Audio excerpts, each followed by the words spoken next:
Good morning, જય શ્રી કૃષ્ણ, હર હર મહાદેવ। જો આપણે આવી ગયા છે આંગણવાડી, આપણે આંગણવાડી બ્લોગની શરૂઆત કરી દીધી છે ને આંગણવાડીના બાળકો પણ આવી ગયા છે। આવી ગયા બધાય? ચાલો અદબ વાલીઓ બધાય, બે હાથ ઉપર, માથા ઉપર, ખંભે અને અદબ। ચાલો આ જોઈને આંખું બંધ કરો, બધાની આંખું બંધ હોવી જોઈએ। ચાલો પ્રાર્થના બોલશું। ओम भूर्भुवः स्वः तत्सवितुर्वरेण्यं भर्गो देवस्य धीमहि धियो यो न प्रचोदयात्। ओम शांति शांति। चलो हाथ घसीने मोढा पर फेरवी दो। चलो अदब वालीओ, चलो आइटનું ગુલાબ બનાવશું આપણે। આજે કોણ મસ્ત ત્યાં જોઈ લઉં હો, પછી બનાવું। યશભાઈ, ચાલો યશભાઈ ઊભા થાવ। યશભાઈ બહુ મસ્ત ત્યાંથી આવ્યા હે। ચાલો તો યશભાઈ જો ચાંદલો પાવડર મસ્ત યુનિફોર્મ પહેરીને આવ્યા। તો યશભાઈને કેટલા ગુલાબ આપવાના છે? તો ચાલો આપો છો 5 ગુલાબ। 1 2 3 4 5।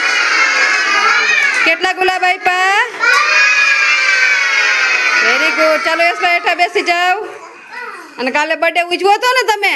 હે, હું તો નહોતી આવી, મને તો તાવ આવ્યો હતો ને, એટલે આપણે તાવ આવ્યો હતો એટલે આપણે કાલે રજા રાખી દીધી હતી, કેમ કે બહુ જ મજા નહોતી, એટલે આપણે આંગણવાડી કંઈ આવ્યા નહોતા। હવે આજ થોડું ઘણું સારું છે, એટલે જો આપણે પાછી નોકરી ઉપર સ્ટાર્ટ કરી દીધી છે। જો બાળકોને પણ મજા આવી હતી ને કાલે? હે, બર્થડે ઉજવો તો હે? તારો ઉજવો હતો ને વંશિકા? ઠીક છે, સારું હાલો। આજ કેવો વાર છે? બુધવાર। ચાલો દેવલભાઈ ને યાદ છે, આજ બુધવાર છે। હે દેવલભાઈ, યાદ રહી ગયું દેવલભાઈ ને? બુધવાર છે, બુધવારે શું બનાવવાનું હોય? Very good. ચલો સવારનો નાસ્તો શીરો છે, તો આપણે શીરો બનાવી નાખશું। અને દાળ ભાત શાક બપોરનો નાસ્તો છે, તો દાળ ભાત શાક પણ બનાવી નાખો। પહેલા સવારનો નાસ્તો બનાવી નાખીએ। બનાવી નાખો ને શીરો? શીરો ખાવો બધાને? ચાલો તો બાળકો માટે મસ્ત શીરો બનાવી નાખીએ। ચાલો તો જો અહીંયા મસ્ત સવારનો નાસ્તો શીરો છે, તો અહીં જો શીરો બનાવીને કમ્પ્લીટ રાખ્યો છે। ચાલો મસ્ત આપણો શીરો બની ગયો છે, તો ચાલો સવારનો નાસ્તો શીરો બની ગયો, ચાલો બાળકોને આપી દે। જો સવારનો નાસ્તો જો બાળકોને શીરો આપી દે, બાળકો બધા એની મસ્તીમાં ખાઈ રહ્યા છે। મજા આવે ને શીરો ખાવાની? હાલો તો ખાવા માંડો હો, જોતું હોય કઈ જો। ભાત મૂકી દીધા છે ને, આમાં જો બટેકા એડ કરી દીધા છે ને, અહીંયા આપણે દાળ ધોઈને કમ્પ્લીટ કરી નાખી છે। દાળ ઓરવાની છે, તો આપણે દાળ ઓર દઈએ। અને અહીંયા જો મસ્ત ટમેટા છે, મરચાં છે અને લીંબુ પણ છે। દાળ ભાત શાક બનાવવાના છે, તો ચાલો દાળ ભાત શાકની તૈયારી કરી નાખીએ। ટીચર લઈ ગયા છે બાળકોને પ્રવૃત્તિ કરાવવા, અને આપણે રસોઈ રાંધી રહ્યા છે। ચાલો રસોઈ બનાવી નાખીએ બાળકો માટે મસ્ત દાળ ભાત શાક। આપણે અત્યારે થીમ ચાલુ થઈ ઝાડ અને છોડની। શેની? તો ઝાડ કોને કહેવાય, છોડ કોને કહેવાય, એ આપણને ખબર પડે ને? તો આપણે છે ને આપણા કિચન ગાર્ડનમાં જઈશું, એમાં ઝાડ કોને કહેવાય અને છોડ કોને કહેવાય ને આપણે જે સમજવું છે ને બધાને। તો ચાલો આપણે બધા લાઈનમાં આપણા કિચન ગાર્ડનમાં જાશું। ચાલો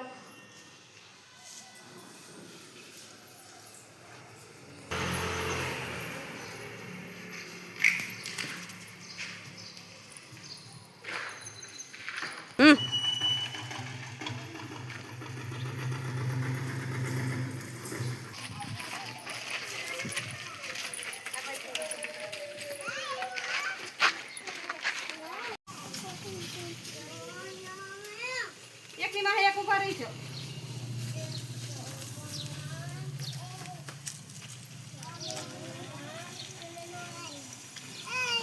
ચાલો તો આપણે આમાં છે ને ઝાડ અને છોડ વિશે શીખવાનું છે। શીખવું છે બધાને? જો આપણે કઈ ભી બકાલું વાવી તો આપણે એનું પહેલા બી વાવવાનું હોય। શું વાવવાનું હોય? પછી બી વાવીને એટલે જો આવા નાના નાના પહેલા છોડ થાય। જો આવા નાના નાના, જો અહીંયા છે ને આ બધાય, આ પાલક છે, પાલક તો એવડો જ થાય, પણ જો આ બાજુ ટમેટી છે, જો પેલા હાવ નાના નાના થાય, જો આવા થાય ને, જો આ બધાય નાના નાના થાય। પછી જો છોડ હોય બહુ તો છોડ આવડા થાય। જો આ હે ને આવડા છોડ થાય। પછી ઝાડ થાય તો જો આટલા મોટા થઈ જાય। ઝાડ થાય ને એ આટલા મોટા ઝાડ થાય। તો આવા નાના નાના હોય એને બધાને આપણે શું કહેવાય? છોડ કહેવાય। શું કહેવાય? છોડ। અહીંયા ચોરાના વેલા છે. શું છે? વેલા. જો આ રહ્યા ને આ વેલા થશે. અત્યારે આપણે બી વાવ્યા હતા ને એટલે એટલા નાના છોડ થયા. પછી એમાંથી મોટો વેલો થશે. પછી આપણે છે આ પાલકનું છે. શેના છે? પાલકનો જો આવડોક જ છોડ થાય. આ બધા પાલક છે.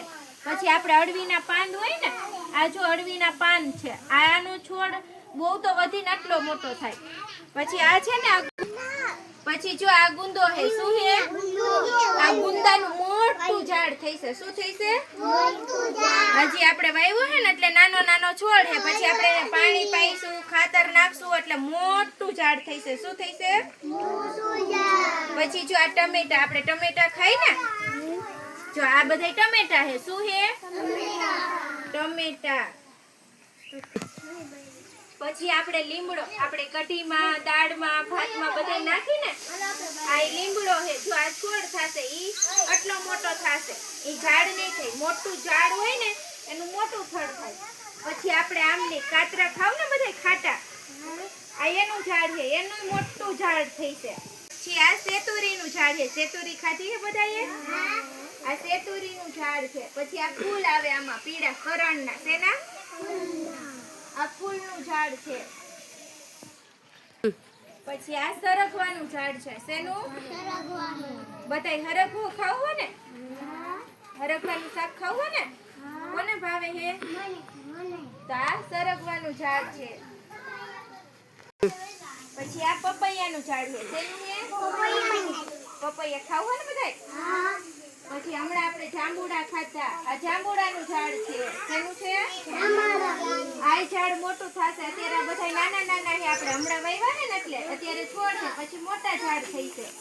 પછી આ સીતાફળનું છે. તેનું પછી આ મોટું ઝાડ થશે.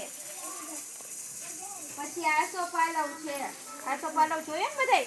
આપણે દિવાળીની હોય ત્યારે તોરણ બનાવે ને, આસોપાલવનો છોડ છે. પછી એ મોટું ઝાડ થશે. પછી આ બધા જેટલા કીધા ને એમાં અત્યારે બધા નાના નાના છોડ છે. પછી મોટા ઝાડ થઈ છે. પણ આપણે ચોરા વાવ્યા ને એનો વેલો થઈ છે. પછી આપણે બીજું બધું આ પાલક છે એના નાના છોડ રહીએ. પણ આ બીજા ઝાડવા કીધા એ બધાના મોટા ઝાડવા થાય. ચાલો તો બધાએ ઝાડ કોને કહેવાય, છોડ કોને કહેવાય એ બધું જોયું. મોટા હોય એને શું કહેવાય? અને નાના નાના હોય એને છોડ. સરસ. આપણે વાવી તો પેલા શું વાવવું પડે? આપણે બી. સરસ. બી વાવવું પડે. શું વાવવું પડે? પછી એમાંથી પેલા શું થાય? છોડ થાય. શું થાય? હમણાં આપણે જોયા ને નાના નાના છોડ બધાયના એવા નાના નાના છોડ થાય. પછી મોટા ઝાડવા થવાના હોય એનું શું થાય? મોટું ઝાડ થઈ જાય. પછી એમાંથી આપણને ફળ આપે, છાંયો આપે ને? ચાલો બધાને સમજાઈ ગયું? ચાલો બધા તાળી પાડી દો, ફૂલ બનાવી દો. ચાલો તો આપણે બપોરનો નાસ્તો બની ગયો છે. જો આમાં ભાત બનાવી રેડી કરી નાખ્યા છે. અને અહીંયા મસ્ત જો બટેકાનું શાક બનાવીને રેડી કરી નાખ્યું છે. જો મસ્ત બટેકાનું શાક છે. અહીંયા મસ્ત આપણે દાળ રેડી કરી નાખી છે. ચાલો દાળ ભાત શાક બધું રેડી થઈ ગયું છે. બાળકોનું નાસ્તો દેવાની વાર છે. ટીચર લઈ ગયા છે સમાજવાડીમાં પ્રવૃત્તિ કરાવવા અને આપણે રસોઈ રેડી કરી નાખી છે. ચાલો તો બપોરનો નાસ્તો જો બાળકોને દાળ ભાત શાક આપી દીધા છે. બાળકો બધા એની મસ્તીમાં ખાઈ રહ્યા છે. જો બધા બાળકોને દાળ ભાત શાક આપી દે. જોતું હોય કઈ છો? મજા આવે ને? ચાલો તો તમને આજનો મારો બ્લોગ કેવો લાગ્યો? લાઈક, શેર અને સબસ્ક્રાઈબ કરજો. મળશું કાલે એક નવા બ્લોગ સાથે.